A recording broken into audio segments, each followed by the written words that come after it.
Alright, we got 4 more chapters to do and then we'll be done. Alright, here we are on 1 Kings chapter 19. And Ahab told Jezebel all that Elijah had done, and with all how he had slain all the prophets with the sword. And Jezebel sent a messenger to Elijah, saying, So let the gods do to me, and more also, if I make not thy life as the life of one of them by tomorrow, about this time. And when he saw that, he arose and went for his life, and came to Bathsheba, which belongeth to Judah, and left his servant there.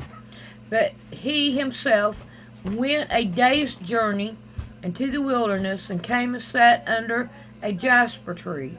And he requited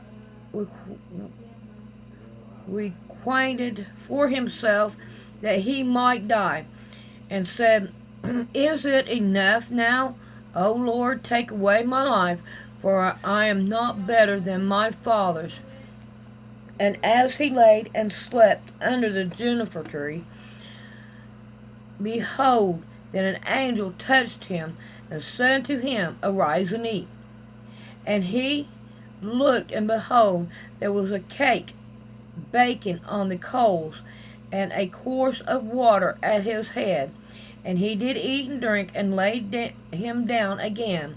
And the angel of the Lord came again the second time, and touched him, and said, Arise and eat, because the journey is too great for thee.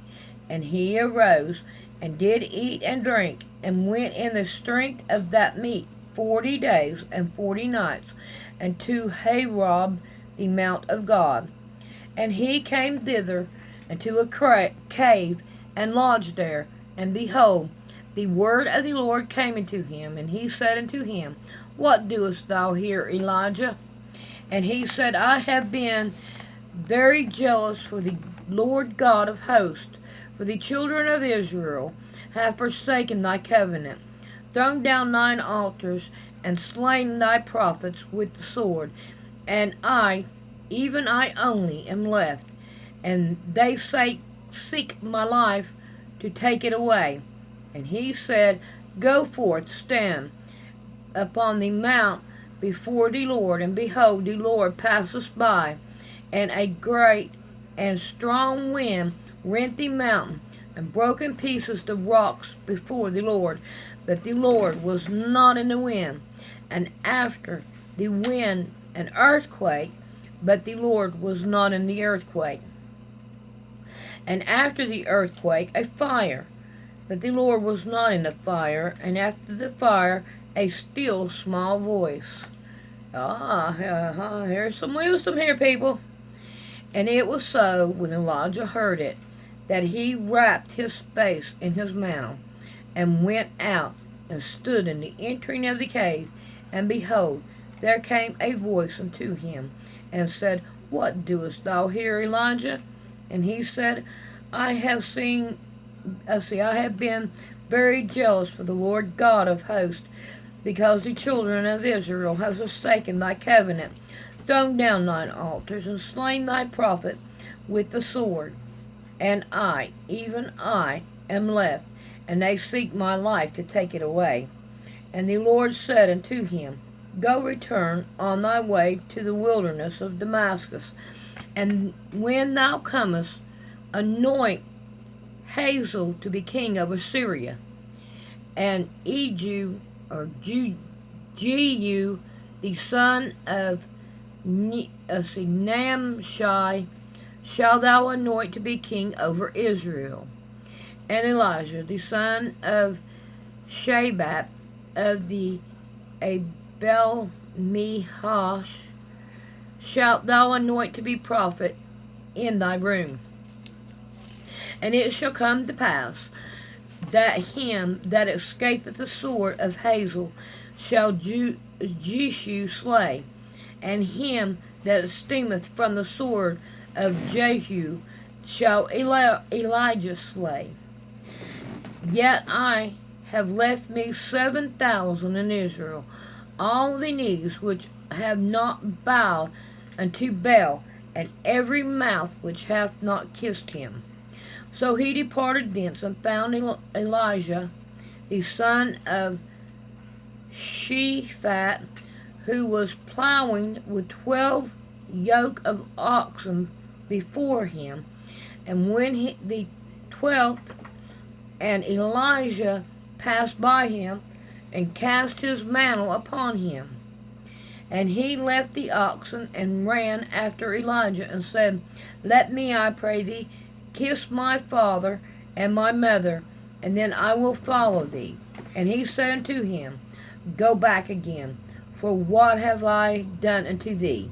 And he returned back from him, and took the yoke of oxen, and slew them, and boiled their flesh with instrument of the oxen, and gave unto the people, and they did eat.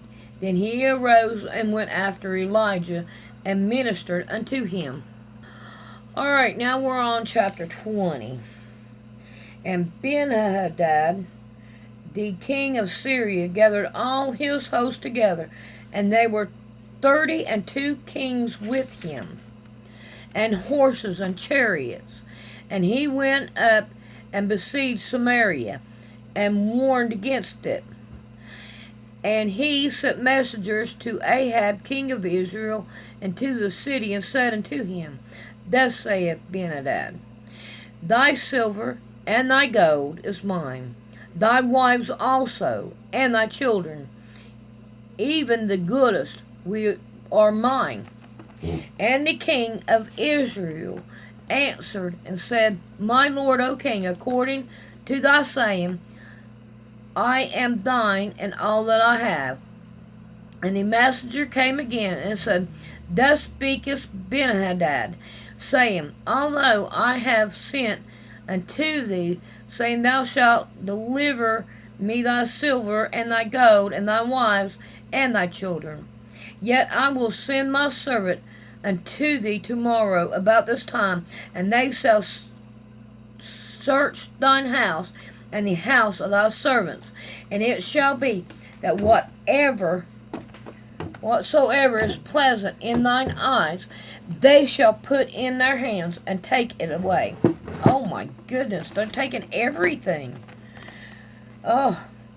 And the king of Israel called all the elders of the land, and said, Mark, I pray you, and see how this man seeketh mischief.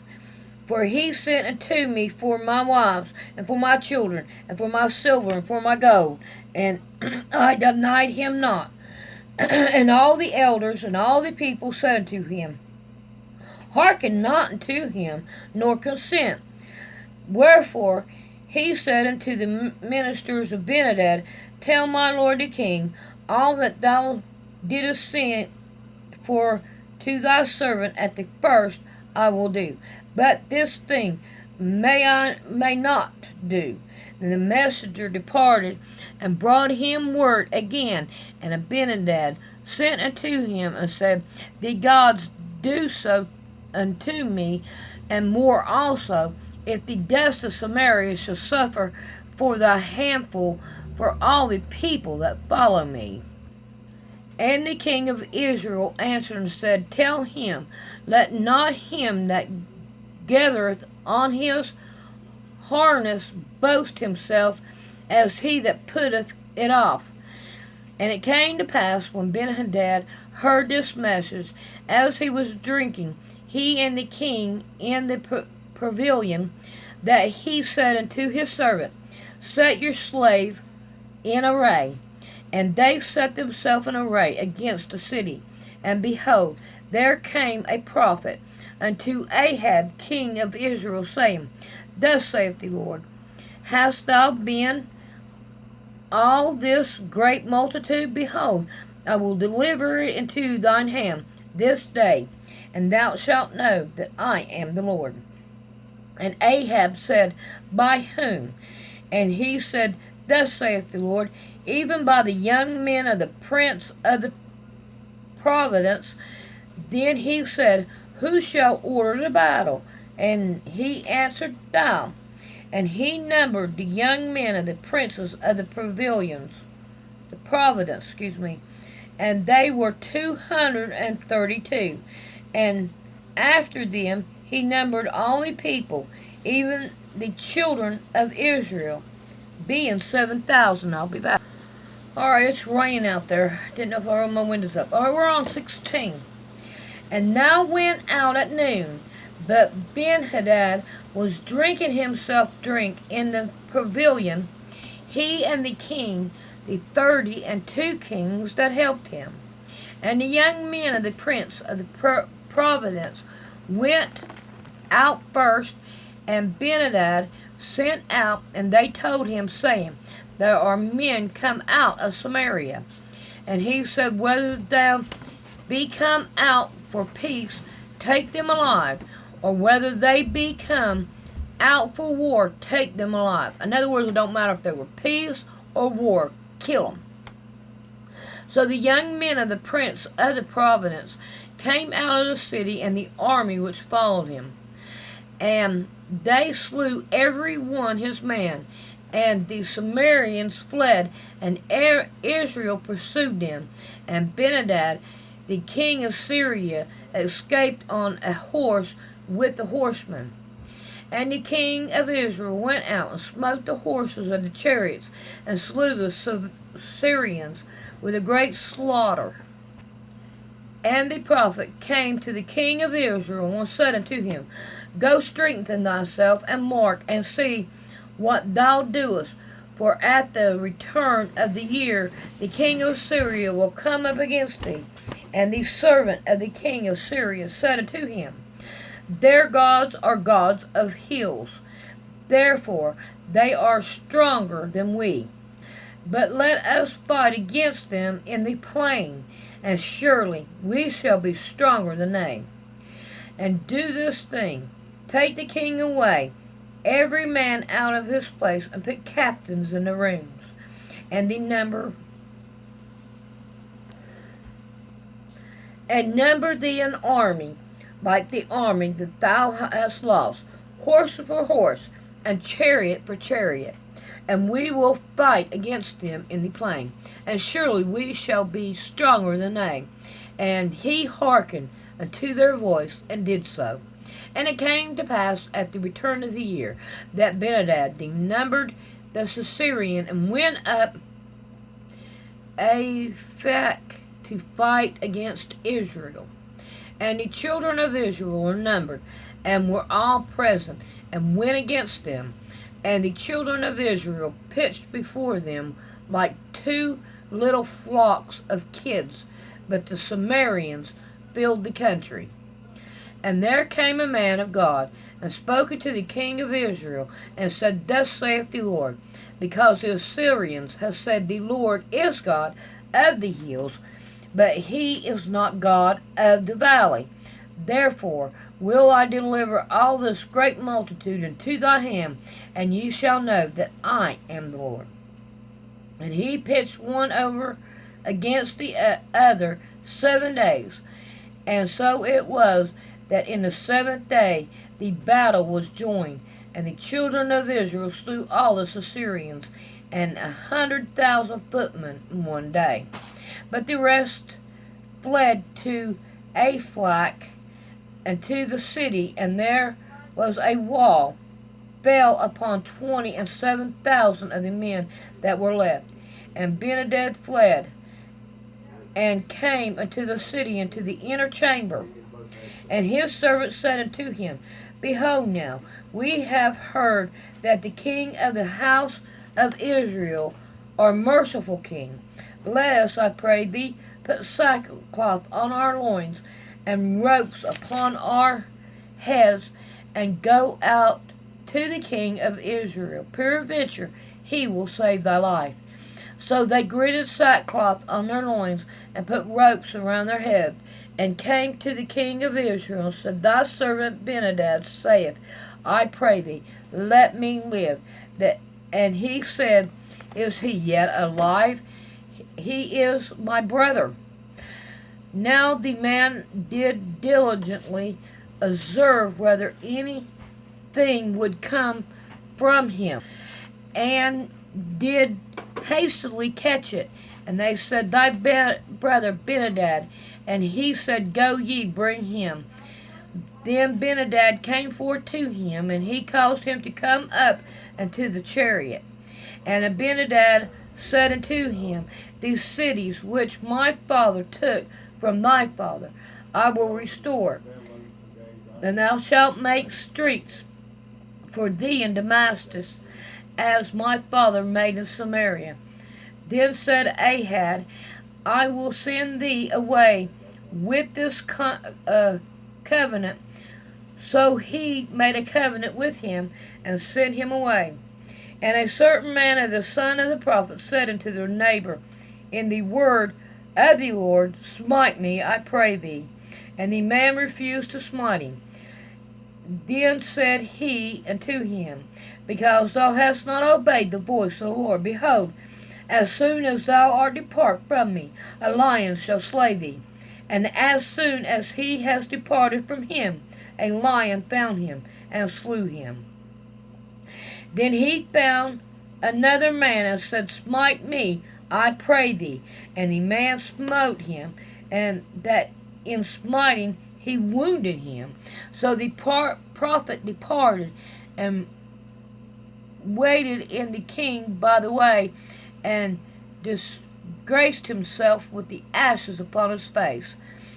And as the king passed by, he cried unto the king, and said, Thy servant went out into the midst of the battle, and behold, a man turned aside, and brought him a man unto me, and said, Keep this man. If by any means he be missing, then shall thy life be for his life, or else thou shalt pay a talent of silver. And as thy servant was busy here and there, he was gone. And the king of Israel said unto him, So shall thy judgment be. Thyself hast decided it. And he hastily and took the ashes away from his face. And the king of Israel discerned him that he was of the prophets. And he said unto him, Thus saith the Lord, Because thou hast let go out of thy hand a man whom I appointed to utterly destruction, therefore thy life shall go for his life, and thy people for his people. And the king of Israel went to his house heavy and displeased, and came into Samaria.